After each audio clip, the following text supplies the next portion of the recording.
Let's go! This is the media circus with your host Taisha Bradley. Got virtual and live events to browse, pitch, and repeat so gladly. And she got that online subscription for publicity leads. One thing that's safe to say is she got what you need. As seen in Forbes of Journey and in shout out ATL. The media circus, grooving and we doing well. We want you to do better, that's why we here. Show you how to browse, pitch, repeat, let's get it clear.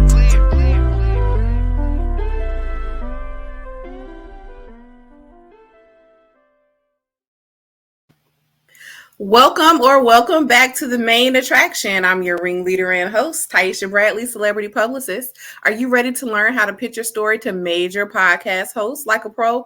Well, then hold on to your AirPods and get ready to meet the one and only Quantal Langford. Quantal boasts a 12 plus years as a savvy business owner, steering the ship at Langford Design, a branding and creative design studio. He's also the creative force behind Apparel, where he infuses every piece with inspiration and flair. Tune in to the Creative Brew, Quantal's dynamic entrepreneurial lifestyle show, airing weekly on Helium Radio. And if that's not impressive enough, he's also cooking up some sci-fi magic with his graphic novel series Seed. On the personal front, he celebrates 20 years of marriage and treasures spending time with his 2 sons and his 4 grandkids. But his heart extends beyond family. He's deeply involved in giving back, volunteering with Humanity Showers to uplift the homeless community in Oceanside, California. He's the 2023 U.S. Open Freestyle Wrestling Masters National Champion. That's a mouthful. A part-time wrestling coach. He mentors both amateur and professional MMA fighters, sharing his expertise and motivation. As seen in Shout Out Social, Astropad, SD Voyager, Canva Rebel, and Wrestling Insider magazine. Stay tuned as we dive into Quantal Langford's journey of creativity, entrepreneurship, and community impact. Get ready to be inspired. Welcome to the Media Circus Podcast. Hey, thank you. Appreciate it. Thank you for having me on. Like I said, I'm always in gratitude for being invited to a show like this. First of all, the intro was awesome. I'm gonna have to up my game on my intro now. But thank you. I saw someone else's and I was like, I gotta up my intro. Yes. That's how we learn. Awesome. Thank you so much for that. I actually had a young gentleman on Fiverr create that for me. I literally bought a gig from Fiverr and kind of gave him my information and was like, go for it. And that's what he did in one take. And I was like, I'll take it. That's pretty good. So yeah, freelancers. So thank you. You are our second guest for season 2 of the Media Circus podcast. So I finished my season 1. It had 11 episodes. I was going to do 12, one a month. And I'm gonna double back and do that one. The 12 is just going to be me. But I had one interview earlier today with Denise Hendricks, and she is an executive producer at MSNBC. So what a way to kick off season 2. And I have you, Quantal Langford, from the Creative Brew that I listen to while I'm working as a podcast host as episode 2 of season 2. So I'm really excited and motivated about, the takeoff start to my second season of my podcast. I'm usually a podcast guest. Hosting is something that's new to me. Listen, it is not easy. Not easy. Those 11 episodes, I had to pray through those. It is not an easy thing to do. And so that's why I would love to talk to you today about being a podcast host, a professional podcast host, kind of what entails into that. And then we're going to talk about some tips and strategies for people who would like to be a guest on podcasts. And, we just want to ask you some things about it. So if you are ready, I like to go ahead and get started. Yep, let's go. So, all right, let's talk first and foremost about Langford Design. You have a business. You're an entrepreneur. I don't know if you're an entrepreneur first, if you're a podcast host first. Usually it's entrepreneur first, and all those things come out there. So tell us about Langford. Yeah. I'm an entrepreneur first. A lot of people get confused. They think I'm a full-time podcaster, and I said not yet. That would be awesome. But I'm not a full-time podcaster. I sort of use the podcast as more of an extension of my overall sort of creative ecosystem. So Langford Design is my main business. So that's in branding, marketing, creative services. So a lot of, as far as the clients that I work with, I tend to range, as far as projects, I tend to range from logos, brand identity work to full scale rebrands for companies and schools and universities. A lot of my work tends to be on the sort of the educational athletic side, because that's been sort of a base or foundation for a lot of my work. So I tend to be in that space a lot, but I do work with a lot of different small businesses, organizations. Um, Starting to get more into more of the arts organizations now. So just completed some branding work for the theater company out here in Oceanside, and designing their main marketing brochure that highlights all their main performances, as well as doing their main show posters and title designs and illustrations. So just completed that project. So yeah, it's like I said, it's my main part is in athletics and education, but I am starting to get into some other arenas. But yeah, that's the main part, main portion of what I do. I sort of use the podcast because I'm originally from Tennessee, so I moved out here in Oceanside in 2014, and I to be honest, I am a horrible networker. You know, it's crazy. I was at a crossroads to where I had clients on the East Coast. I get out here to the West Coast with my wife, and I didn't know anyone. So I was sort of in that weird little like, okay, I'm starting over again. And I was very fortunate that a lot of my clients still work with me on the East Coast and Midwest too. But yeah, I created the podcast out of just the necessity of getting to know people. And I didn't know anyone. And I, like I said, started the podcast in, I think it was late 2017, going into 2018, I believe. And so yeah, I started the podcast, and obviously first episodes, when I look back now, is horrible. But at the same time, it just gave me the lead way to sort of just keep really just stay consistent. Learning new skills. I had no experience when I first started the podcast. I had no experience in podcasting. I love speaking. I love motivating, communicating with people. But podcasting was a new arena. Didn't know what to do, so I started deep diving into it. More and more the more I started producing episodes. And at the same time too, I was able to get connected with new people, with people that I had no clue about. I was able to reach out to them, bring them onto the podcast, create new relationships, create relationships even with a lot of the local businesses and coffee shops. I started recording at a coffee shop, so I wanted to sort of create that little vibe, that little coffee shop vibe, to where it was, really, conversational. And so yeah, that was how the Creative Brew was sort of hatched. And now it's like I said, it's I connected with so many different organizations. I partner up with different people on a variety of things. And I don't think I would have had the momentum that I have now if it wasn't for me being courageous enough to even start the podcast. Right. Even with the podcast, I've created numerous clients from that. Bringing them on and Mhm.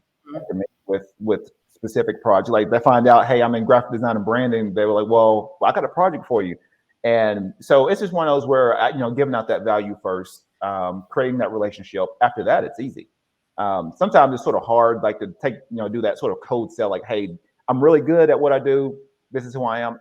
If people don't know you, if people can't relate to you as a person, sometimes it's really hard to make that sell. So for me, it's easier for me to talk and connect with people, and then ask for maybe like a little soft sell, or maybe people just I don't even mention it, and a lot of people find what I actually do, and they come back to me and they're like, hey, I need some design work, for my business, or they or a lot of them even refer me to other people. So it's pretty good. But I do use that podcast as more of a sort of a content marketing on my end to funnel in, to potentially create clients, but I do use it for a lot of my content marketing. It's helped you with networking, right? Yeah.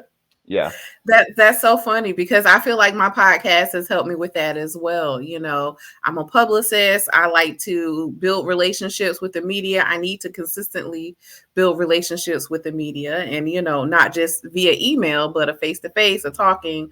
The podcast helps me get to talk to them and get the information that I need and to share it with the audience. Then it also helps them know, like, and trust me, and so you know, we can do other offline kinds of things. These are people that I feel comfortable pitching now, especially because they've been on the podcast and they've given us the secrets and the tips, you know, on how to pitch them and what they're looking for and what they're not looking for. So definitely owning media, like becoming a podcast host, can help you get a platform just as powerful as it would be if you were being a guest. So when you first started out with your podcast, you say like it was terrible at first. Listen, I can relate. If you go back and look at season 1 of this podcast, like that first episode and my guest was fantastic, but just the whole logistics of it and everything. I called my first 2 episodes the ugly pancakes. You know, you make your pancakes like the first 2 kind of ugly, get like your heating right and you get your batter right. Those are my ugly pancakes. So I'm going to have those guests back on now that I know what I'm doing like a little bit.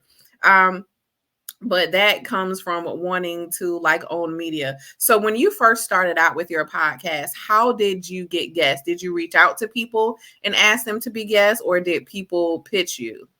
Yeah. Initially, I just reached out to guests about it, and you know, a lot of everyone has, you know, said yes to it. You know, I don't think anyone, you know, says no to free publicity. So yeah, I mean, anytime I ask, hey, look, you know, would you be open to, you know, jumping onto the podcast and sharing your story? Yeah, everybody's down for it. So this is one of, I think for me was really trying to figure out, because I do like a mix. So I do a mix of interview guest shows, and then maybe I have solo topics that I may talk about. So I try to mix it in. But yeah, as far as bringing people on, you know, I think, you know, it was really easy. I think now people are starting to ask to jump onto the podcast now. And I think that's just become, you know, I think that comes from just being really consistent with it. Like I said, I just passed my 200th episode. Congratulations. And, yeah, so it's one of those where now like people come up like, hey, I checked out your podcast, it was awesome, or I'll get messages saying, hey, you know, I love the podcast. So it helps me out, because sometimes you just never know, you know, you're just putting out stuff and, you know, you're like, okay, is this even working? And so usually when you get those confirmations like that, you know you're on the right track. You just have to be just wildly, aggressively patient with, especially with podcasting. And I've told people before, you know, I don't expect for people to know me until I hit episode 500 or 600. So until then, I'm just going to keep creating episodes, keep creating content, and things that hopefully people love and can bring them value, and we'll just keep going. Nice. When you were in the stages where you were looking for people for your podcast, and I'm sure sometimes you probably browse and look for people to invite, what are the kinds of things that you look for when you're researching a person? And then where do you go look? Do you check out like social media, website? How do you vet someone that you want to invite to be on your podcast? Yeah, usually I'm pretty good. I think me personally, I'm really good about not really necessarily figuring people out, but I'll know real quick if they're a good match for the podcast. A lot of people that I bring on, they're in that entrepreneurial creativity space. So usually when people come on, I'll usually just check out their profile, sort of see, you know, really what their personality is like. You know, sometimes you can tell from like, and obviously, you know, with social media, you know, they don't show you everything, but usually you get a good gamut as far as, you know, like really just sometimes just how personable they are, you know, just from some of the things that I've seen, or even for me personally, because I do, you know, I'll start to bring on people that's around the area. Generally, I've already sort of talked to them or met with them before, and then I'll invite them on. But if it's people that maybe there's someone like on the East Coast or Midwest or something like that, and maybe we just get connected online. Generally, I'll sort of scan through their content and really just see if they're a good match. I'm just one of those to where um, I'm really, really conversational, laid back. I think it's just one of those where, really just finding someone that I feel like it's a good fit and feel like, someone that's just, I've had some of those people. Well, I'm not gonna say I've had some of those people. Everybody's been a great guest, but it's one of those to where I've had people that, maybe it's like their first time getting interviewed and they're sort of frozen a little bit or not sure what to say. And then you got people that's just, they're just really conversational and they'll share your whole story once they get relaxed. So it's just one of those to where, I try to find those people that, maybe on that, maybe in between to where, they sort of, maybe they've been on podcasts before and they've had that experience, they know how to, really get to certain, maybe answer questions really good. At the same time, leaving it open for a little flexibility, maybe showing some of that personality. It's just one of those where just, I don't know, sometimes it's hit or miss, but I think just people, I mean, especially with creatives in general, I know all of them have their quirks anyway, and I think that's what makes it interesting. I've had artists and creators that as soon as they get on the podcast, they don't know what to say. And then I've had some people that just they'll share their whole life story, what's going on with their family, their friends, and everything else. So it's just one of those where I try to be as compassionate and empathetic because I know everybody, everybody's different. You got some people that's just really, really good on camera, and people that as soon as the camera hit them, they're just like a deer in headlights. I've sort of learned because initially I was like, oh, I don't know what to say, but I think even doing the podcast, I've figured out now, even me personally, how to sort of share my own unique voice to the community or even to my audiences. When initially, I really didn't have that. Even building the business, I mean, I really didn't have what is my voice? How do I want to show up? I think doing the podcast, experimenting, doing so many, either face to face or just online interactions, you figure out what your voice is, how you want to show up, who you are as a person, who do you want to be connected with. So yeah, I mean, it's, I think it's, it's always an experiment. I'm always sort of fine tuning. I would love to bring on, high profile, CEOs or celebrities or things like that. But I really feel like, I don't know, I feel more comfortable, connecting with people that might be hidden gems, maybe people that, no one doesn't know, but they're doing all this incredible work that people may not be aware of. I love finding them. So. Yes, the same. I love working with hidden gems. I'm always like coming across these people that are fascinating. And I'm like, do you know who this is? Have you seen this? Like, have you heard about this? People should know about this. People should know who this is. That's why I think that how I ended up in PR. I've always been that way. Like, somebody come look at this. Would you come look at this? And so I feel like it's a lot of part of it, like in my purpose, to help shine the light on our marginalized voices, hidden gems, people, who would possibly go undiscovered. And it sounds like through your podcast, the same thing, very purpose driven kinds of work and topics and the people that you bring on. So what I'm curious about is, how do you decide your topics for your podcast? Do you decide your topics based on your guests, or do you have topics that you want to address and you look for guests? Like, how does it work with like your programming? Yes, great question. With guests, I sort of allow that to sort of organically sort of evolve through the conversation. I don't necessarily give out a topic per se. I mean, a lot of it's sort of based around creativity. It's sort of the foundation of it. But I sort of figure, I mean, for me personally, I see creativity as pretty much life in general.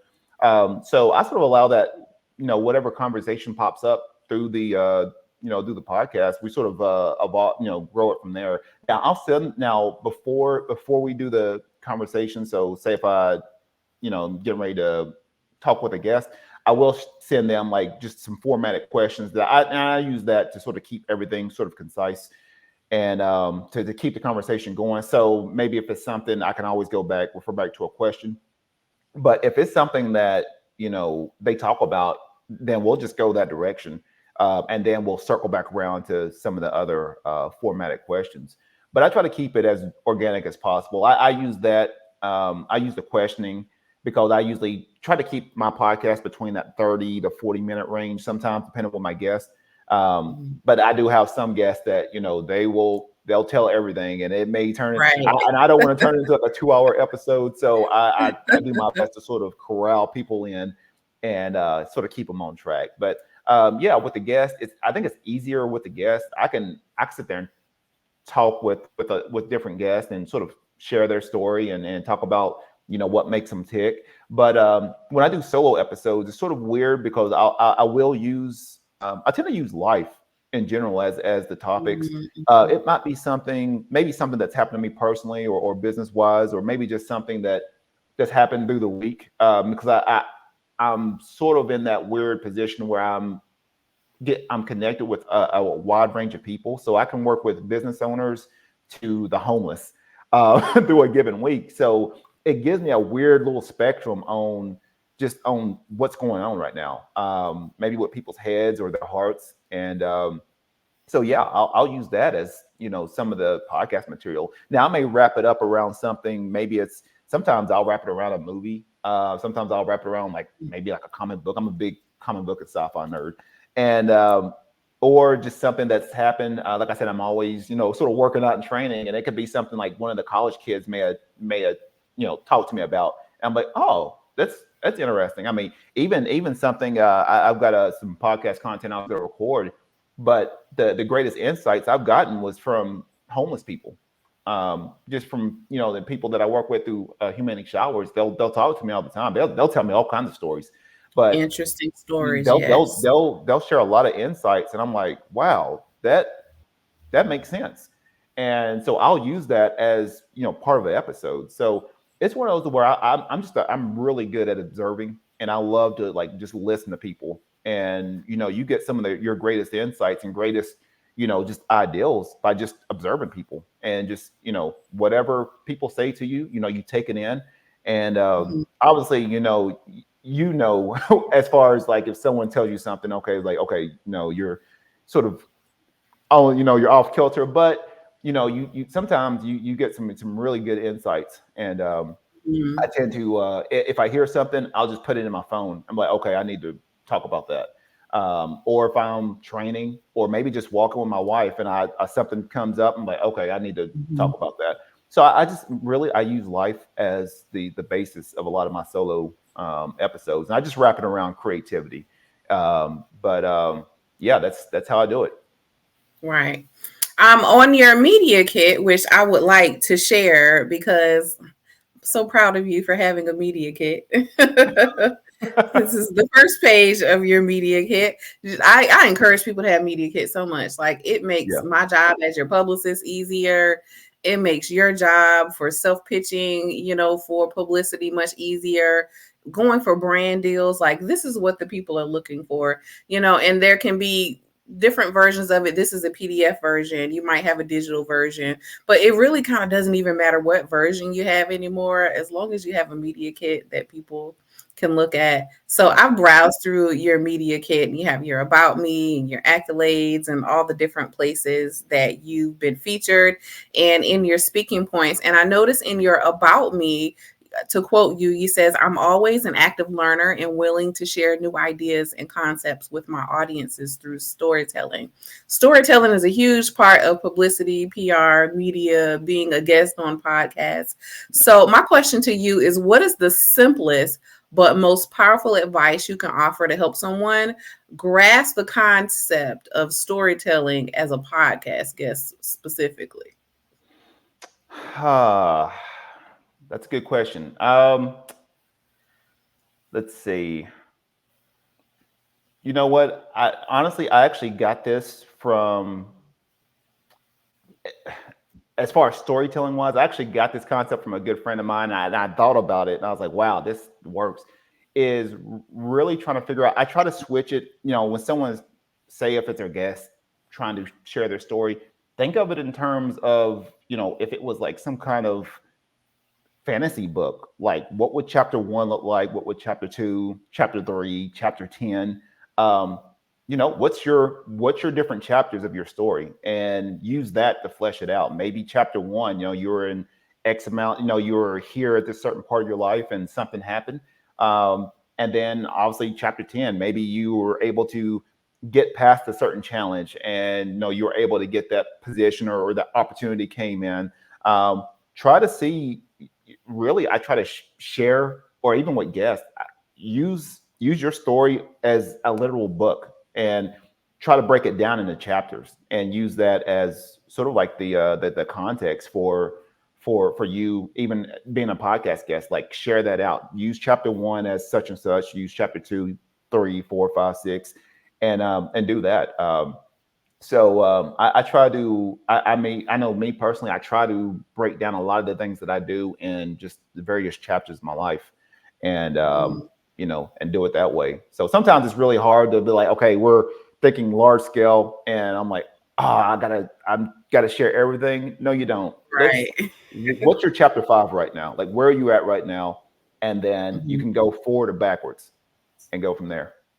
Right. So to keep from starting from the very beginning, when I was born, those people start like that. So touch on like the main points.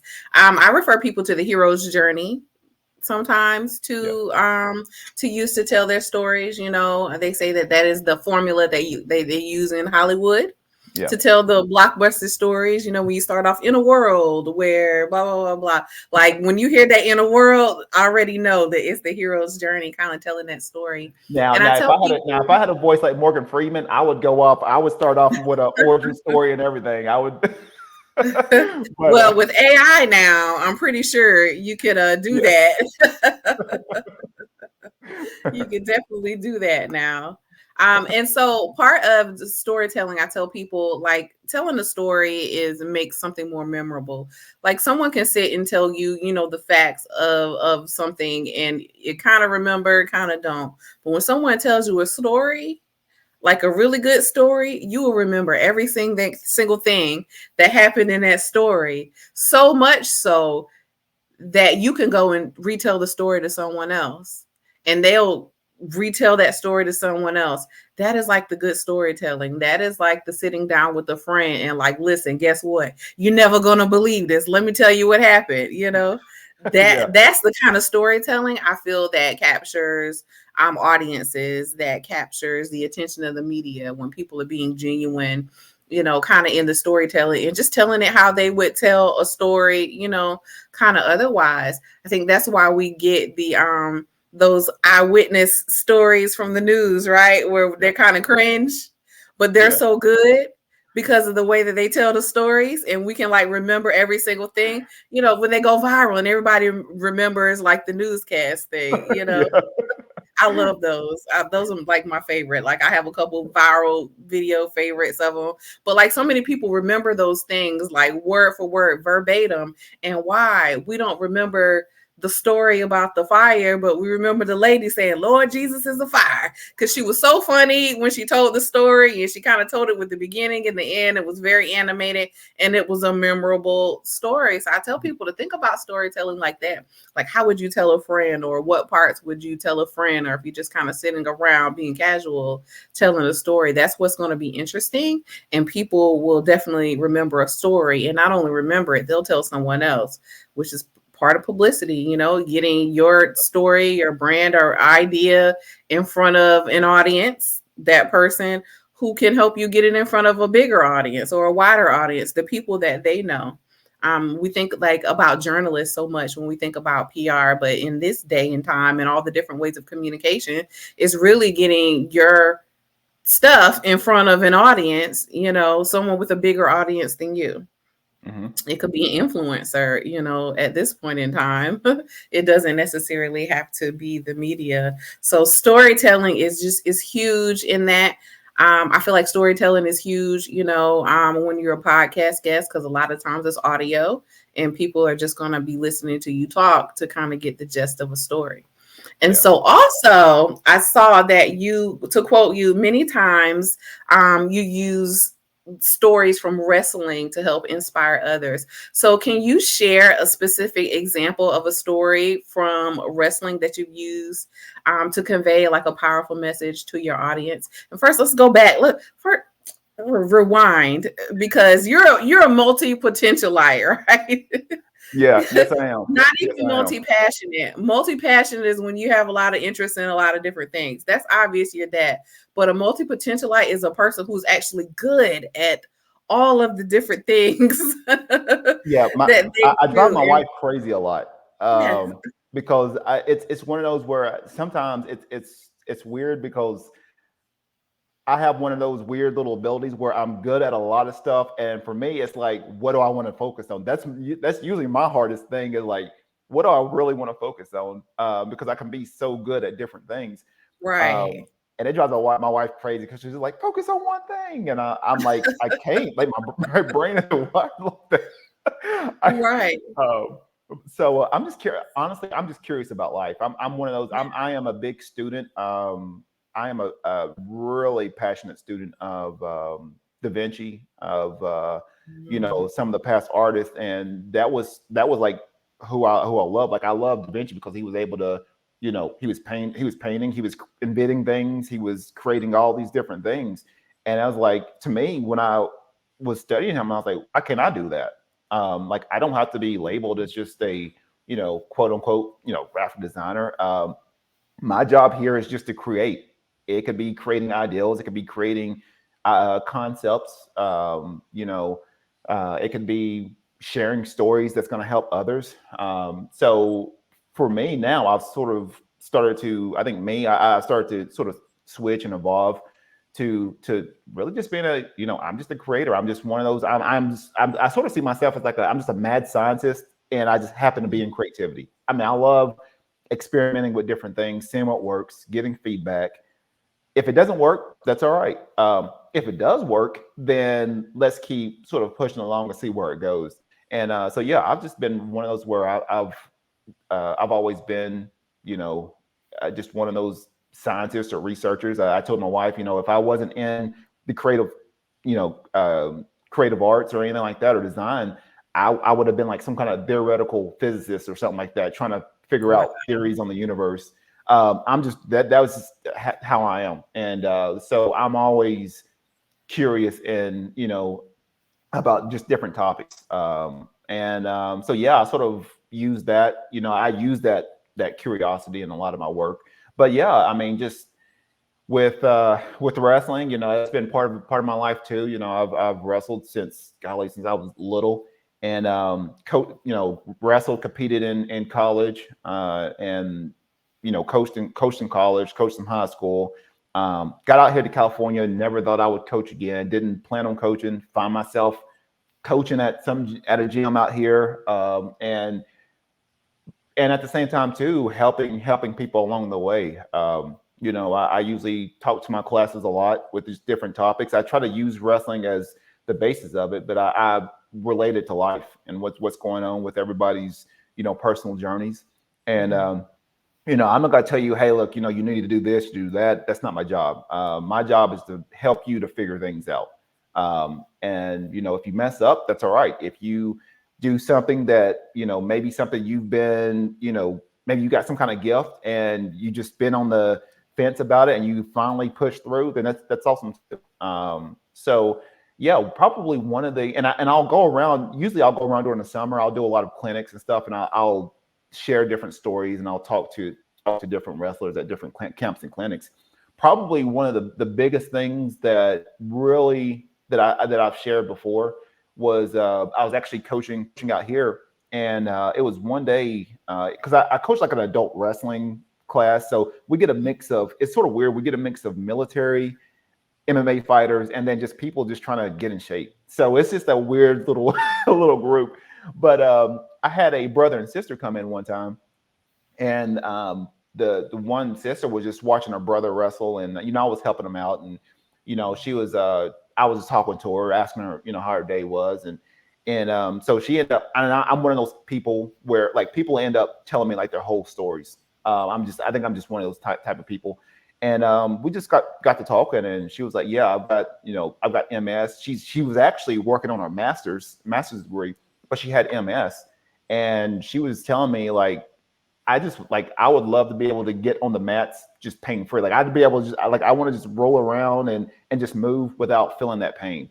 And like when she told me that hit me, and I'm like, wow. I was like, sometimes I get frustrated with maybe having little nicks and injuries. I'm like, she has to deal with continual pain all the time, and she's like, I just want to be able to go out there and sort of wrestle around, move around, and pain free. So that was something that really struck my heart, and that's a story that I try to share to a lot of other wrestlers and feeling like, hey, you really have no excuse.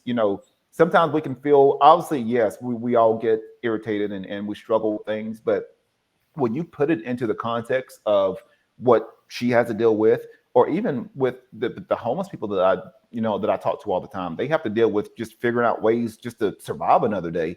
The things that we really worry about aren't really big.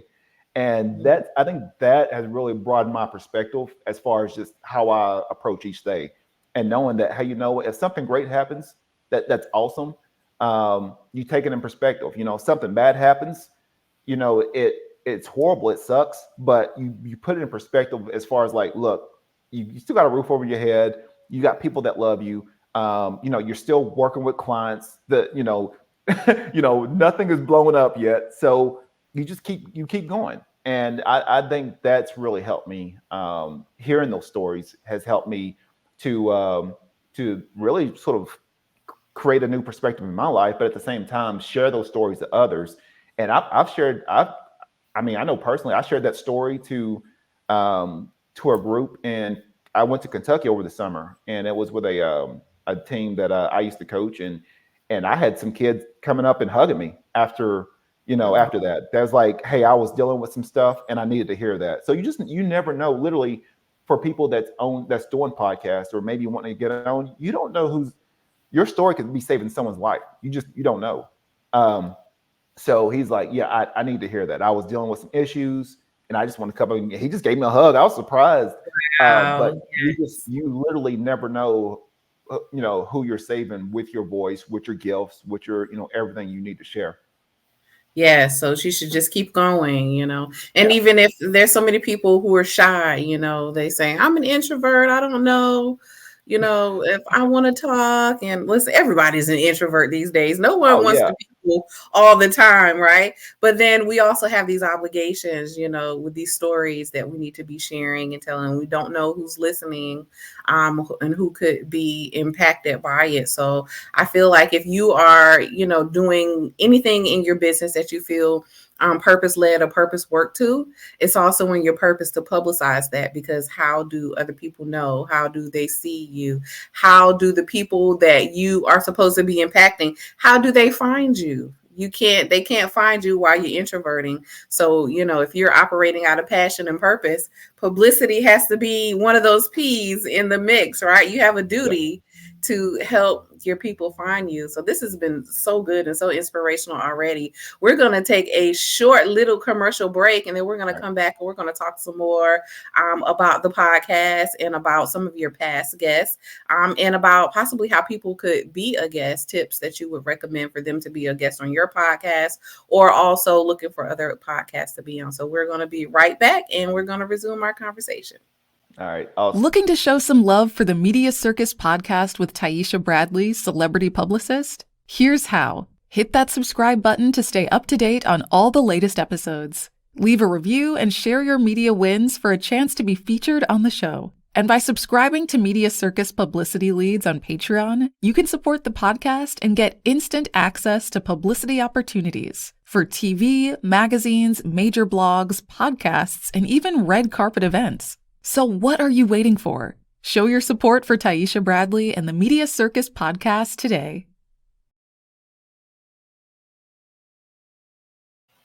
And we're back from our little razzle dazzle commercial break. There's supposed to be music playing behind that, but I guess listen, I'm proud of myself for that.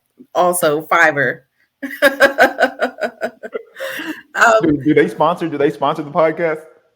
Who? Fiverr? Yeah. They need to. No. Yeah, no. They sponsor my business because they help me get things done.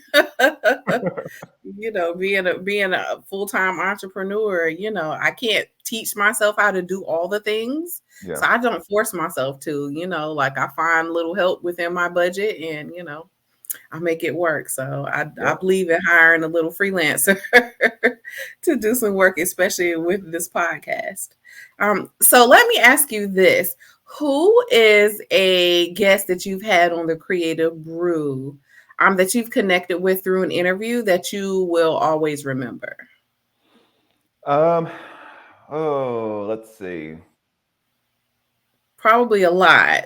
Yeah, it's golly. What stands out? It's been so many people that's came on. It's sort of weird. And I may have to go with maybe some recent guests. Okay, that we'll narrow it down, like some recent guests. Yeah, because it's been so many. I mean, and there's people that have come on. They'll jump back on like one or maybe 2 or 3 times through the course of this through the show. And it's sort of weird because like I said, I love to see what the chapter 1 is, what the chapter 2 is now, what the chapter 3 is. But I think right now probably my good friend. I'm going to say his name is Elijah McShane.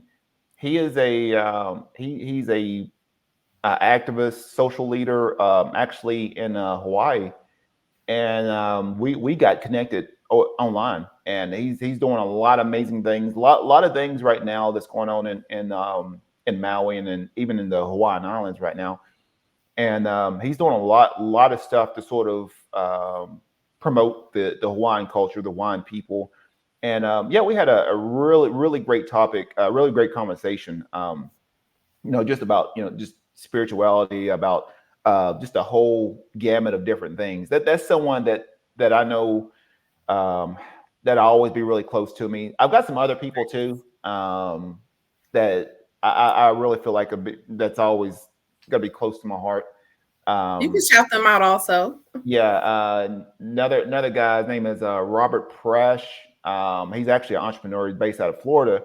He's got his own podcast, and just someone we got connected through online through each other's podcast, and we brought each other on for shows. But that's someone that we always talk. If there's something that he puts out, I'll be the first one to share it, to reshare it on my platforms. If I put something out, he'll share it on his. And really just creating those relationships. That's someone that I feel like, next, 10 or 15 years, I can always text him and be like, hey, let's, can we chat about some things? I think finding friends like that I think that those two are always gonna be close. There's probably another handful of people that I could probably shout out, but those are the first two, like right off the top, that I know, if I send them a message or I, talk to them, I know that I'm always going to get, if I bring them onto the show, I'm always going to get some good knowledge, some great, wisdom, just things that can help with obviously the audience, but even with my own life too, as well. So those are two that I could probably name that, I don't know, they're always sort of near and dear to my heart. Right. So you mentioned that some of your guests have been on your podcast like a few times. I think a lot of times when people think about being a guest on a podcast, they think about, that, well, I can be a guest once. What would you say if someone wanted to be on a podcast again? What would be a good angle to pitch to a host to come back on a podcast for a second or a third time?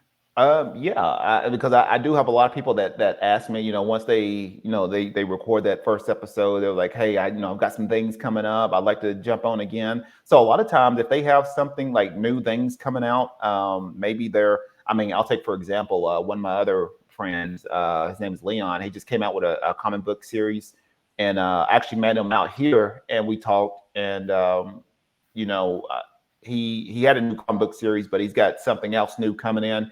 So that's something where, like, if you got some kind of upcoming news or maybe some kind of new project that you would love to get out, that's probably like the biggest indicator. That's probably something like, okay, let's get you back in and sort of share, you know, what's going on, what's happened, and then obviously let's go to chapter 3 or 4 now. What's going on right now, and sharing that out to audiences. That, I think, for me, that's probably the biggest indicator. Like, what is there some new things that's going on? So I've had another good friend of mine. Her name is Emerald. I met her out here. Had her on my podcast. We actually got connected through the chamber out here, and years ago, she was on one of my earlier podcasts, and then I brought her on again, and then she was actually in the process of leaving the chamber. She moved. Now she has a it's like a sourdough bakery now in Idaho, and now she's got 2 kids, married. So it's always good to sort of see that transition, like where they're at now, what things changed. And for her, she has an interesting story because she was in that mindset to where, you know, pretty much her health was declining a little bit. And it was sort of weird because we always, even in the conversation with the podcast, and I wish I could show it, we actually talked about her because she was really passionate. She was part of the chamber, but she was really passionate about baking, vegan, like just being healthy. And she's always, you know, she was starting to switch over to vegan, and she was wanting to do more stuff around that passion. And I was like, well, it'd be cool to, you know, create some kind of blog or you know, just get something going. And, you know, Lord and behold, you know, probably like a couple years later, she ends up coming out with her food blog on vegan recipes and everything else. And then she started off a bakery. And so it's sort of weird. And it's one I was like, wow, like we talked about that like years ago on the podcast. We talked about that. And she was on the fence, but then she finally pulled the trigger on it. And then now, you know, she's doing that. So it's always good to sort of see that sort of that transition, like where they're, you know, how people are evolving.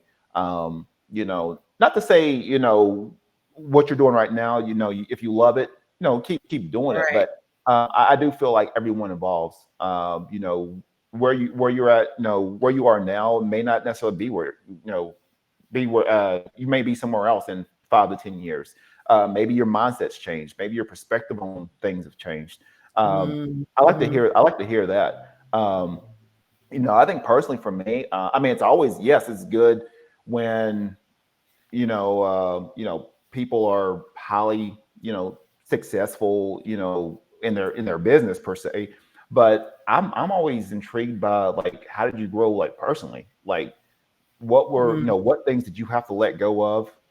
How did you evolve? And then if it's working for you, I think sometimes we just have to change our you know, perspective on what success actually is. I mean, yeah, it'd be awesome if you know, you were making millions of bucks. I mean, that's awesome.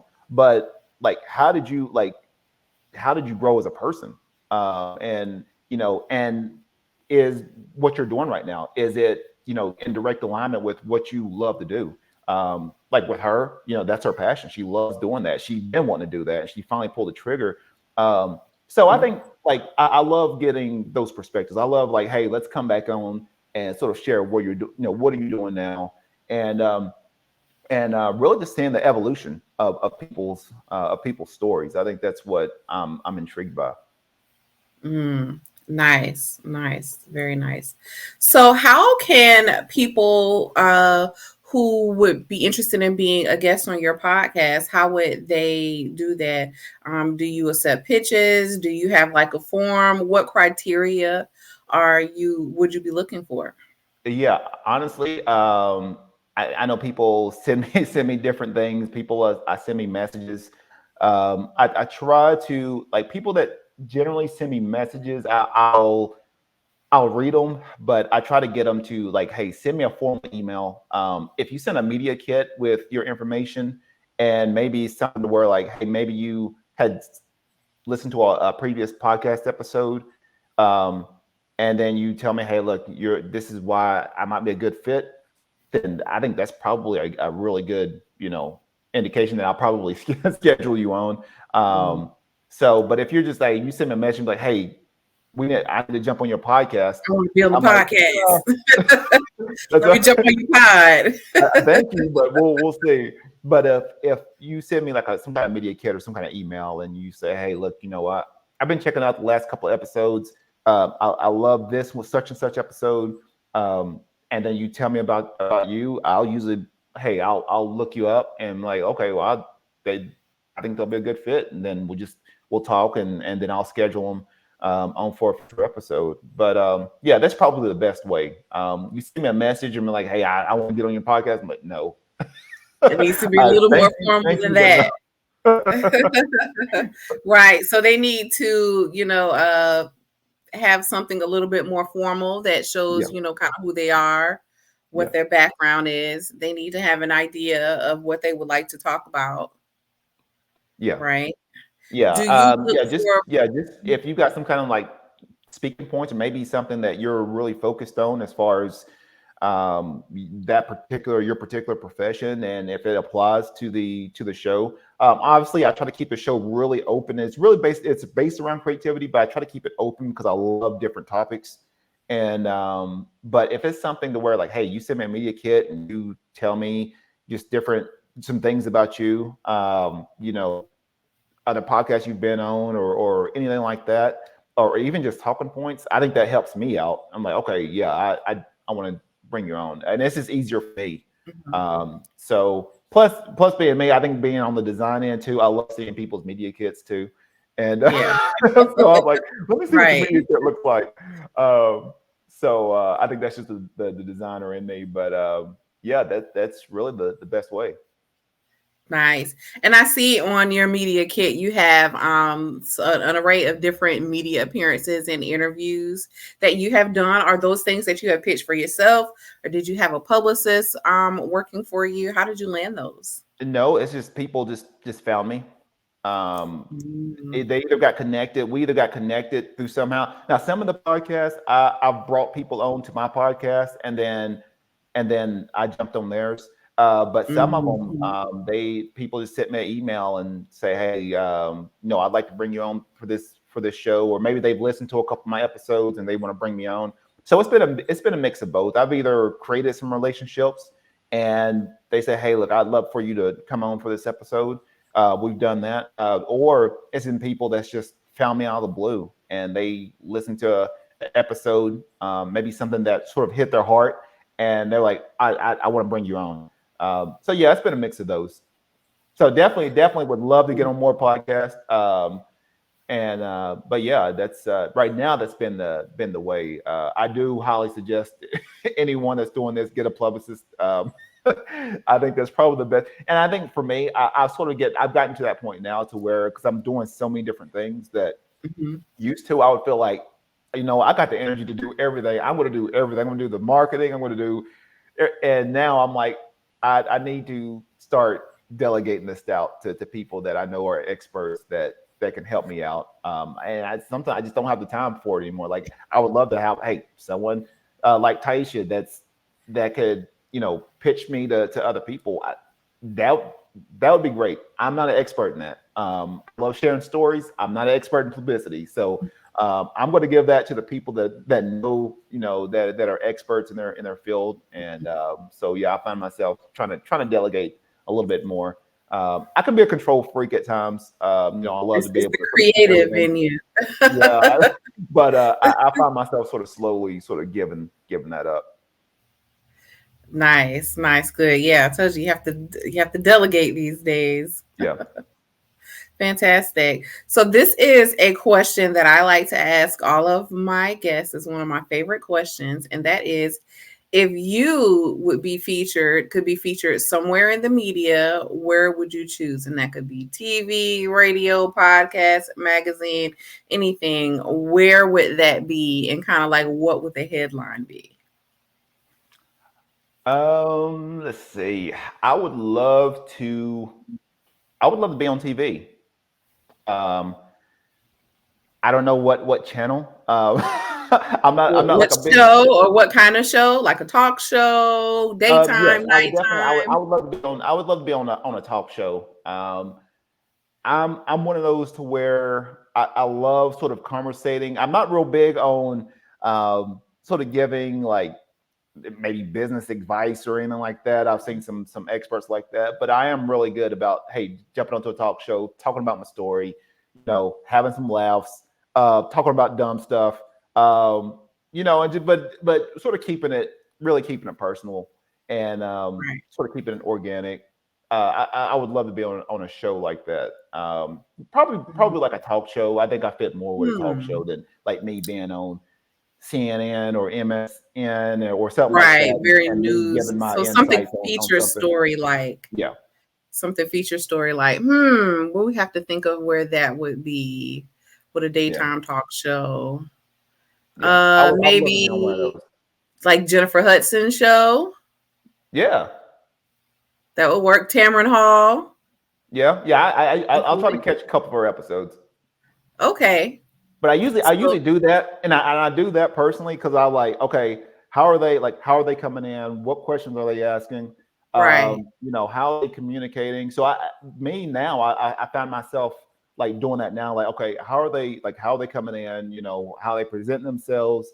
Um, I find myself doing more of that now because I was like, hey, maybe I may be on a talk show one day, so I might as well like prepare myself to to do Right. See what the style of the show is. I think that a lot of people, when they decide they want to be on a podcast, they will hop on any podcast that the person says yes to without even vetting the podcast host or listening to other episodes, because it might not be the style that's for you, or you may get asked questions that you aren't comfortable with.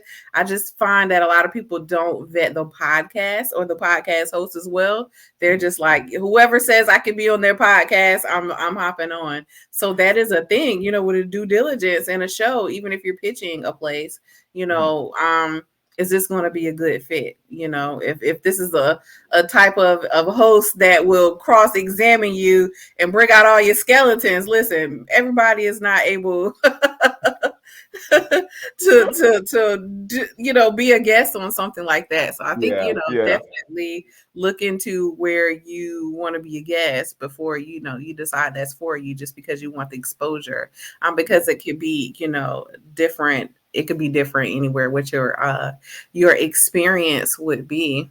How can my audience support you in all of your endeavors? Let us know where we can get the podcast. I know it's on Helium Radio, which is a I forget what you say, not digital TV. What do you call It's the like an internet platform? radio, Internet radio. Can Yeah. you explain really quick what like the internet radio space is like? Yeah, I mean, it's one of those where it's definitely growing, but I mean, you hear like iHeartRadio or any of those, it's pretty much based off of they pretty much like a streaming service. I mean, even with Helium Radio, they've got different channels, different things. So they'll pretty much use a lot of my content that I use for the podcast, and then they'll upload it, and then they'll put it out. As far as through through the radio. But yeah, Mhm. I think it's definitely growing. Obviously it's a little different from just the radio that we're accustomed to. Right. But I do feel like that industry is definitely growing. And it gives Yes. you the ability to, I think with digital radio you can I think there's different things you can do. I say I'm no expert, but Mhm. the way they do it, like even if someone like say if someone advertises on your show or wants to, then they're able to aggregate, pull that audio, I guess that advertisement Mhm. into your show, almost like sort of like Spotify Mhm. or something like that. Right. Um, Very so digital based. yeah, so that's definitely growing. Yeah. It's so yeah, not definitely not the biggest expert on that, but that's pretty much what that Yeah. is. But it just You know more than me about internet radio, so that makes you but the expert in the room. yeah, it's just another way of just expanding your brand um and doing that. So I tend to I've had some decent numbers. It's sometimes it's sort of hard because Mhm. base the numbers based off of, who's watching, who's listening to what at that specific point in time. So sometimes, just the numbers I've gotten, it's been like 6 or 7,000 that would be listening at that specific, on that specific station at that specific time. I don't know how, specific those numbers are. Um, but so yeah, that's usually what I've been having, and was like 6 to 7 thousand like listeners that was Nice. essentially listening, which which isn't bad. But I tend to get I try to look at the numbers as far as like, because I'm on Spotify, Apple Podcasts, Right. SoundCloud. I try to look at those numbers, Hmm. and then I think those tend to be a little bit more realistic as far as like who's actually downloading the shows and listening to them. Right. And so so yeah, and it'll show me like the cities too, like where is it coming from. So it's interesting. I'll get Yes. people listening That from, quantitative yeah, data, as yeah, opposed to broadcast radio. When you broadcast, you kind of don't really know how many people are yeah, listening. You're hearing it yeah, on air. Whereas the internet radio, you can kind of have more of a quantitative, some numbers, yeah, you know, behind it to, put behind some brands, some advertising, yeah, etc. yeah. So yeah, that's Very usually nice. I'll try to wrap up all those numbers to potentially reach out to brands. Definitely looking to, even with the podcast and the show, looking to try to connect and partner with other brands with various things. I know recently I just I was just got picked as a artist, highlighted artist for it was for Black History Month, but it was through Mhm. Tombow USA, which is an art supply company, art supply brand. The thing is based out of the U.S. is based out of Georgia. Obviously, the main place for the art supplies is in Japan, but they had picked me and three other artists as a sort of like a artist takeover for Black History Month. So yeah, I was able to partner up with Tombow. Gave me free product, and I was Nice. creating some different artwork for Black History Month. So it was pretty cool. Like I said, I still, and even with me being in the digital space, I still do like hand drawn art. So this might be Yes. like the multi potentialite in me, but Yes. this is a Martin Luther King and Malcolm X cup that I just created with their product. Created it on a coffee cup and painted it with coffee. Nice. So yeah, it's just one Yeah. of those where I'm always experimenting See with what I'm different saying? things. Like super good at all the things. That's amazing. That is So, amazing. Tell us how we can support you at all the things. How can we support you with Langford Design, with the podcast, with your art? yeah, yeah, yeah. If you're interested in any kind of branding work, if you're a small, medium-sized business, or even a corporation, they're looking to rebrand, maybe looking to create some kind of unity within their brand vision. My company's the way to go. Check out Langford Design at www.langforddesign.com. You can check them out. Instagram is at the Langford Studio, and then Facebook is at Langford Design. With the Creative Brew, with the podcast, if you want to subscribe to the show, you can go to Spotify, SoundCloud, or Apple Podcast. Best way to subscribe. Comment, rank the show. Give me feedback. Let me know what you think. I'm always looking for new topics or new ideas for the show. And then and then the clothing brand, Just Heart Apparel. That's my sort of like my sister brand. Mhm. Yeah, I try to create like a lot of inspirational, sort of purpose driven t-shirts, sweatshirts. I do like a lot of team gear for athletes, but I try to make it like more of a sort of an inspirational streetwear athleisure brand. You can check them out at on Instagram at Just Heart Apparel. I'm actually redesigning the website right now. That's on my to-do list. But and they're on Facebook at Just Heart Apparel. So if you want to get a shirt, I've got links to the online store from Instagram. So that's probably the best way to get on my online store and take a look at some of the different designs. I'm always coming out with different things. Nice. And I will make sure that all the links to all the places that you mentioned are in the show notes. So we have talked about, what it's like to be a podcast guest. We talked about storytelling, how to make people remember the stories that you tell through that active, engaging storytelling. We've talked about entrepreneurship, motivation.